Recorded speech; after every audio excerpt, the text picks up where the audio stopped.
How's it going, guys? Assad here, and in this tutorial I'm gonna talking about the Date.UTC method. So what it does, it accepts the same parameter as the date constructor, but it treats as them as a UTC. It returns the number of milliseconds since the January 1st, 1970.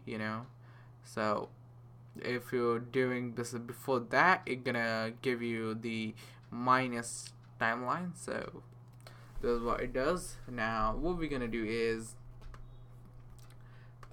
clear all of them off and var UTC date 1 equals new date. And now what we're gonna do is use the syntax date dot UTC. Keep in mind though, everything should be uppercase letter. So 96, which literally means 1996, comma 1, comma 2, comma 3, comma 4, comma 5. And now what we're gonna do next is create another date. I'm gonna just copy and paste, so, and put everything 0. So what we need to do is throw a bunch of zeros, which will be total. It should be 6, so 6.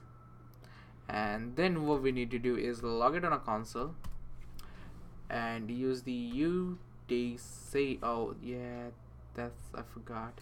Date 2. It should be date 2, and date 1. And now we're gonna use the toUTC string method.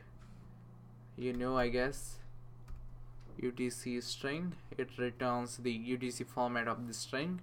So UTC string, and yeah, that would be it.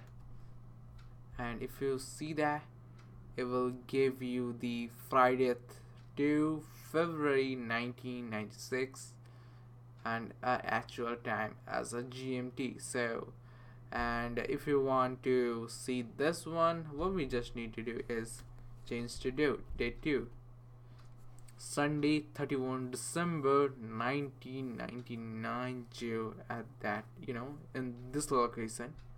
So this is what it does. It localizes that. So hope you guys understand. That's it for today's video, guys. See you guys in the next tutorial.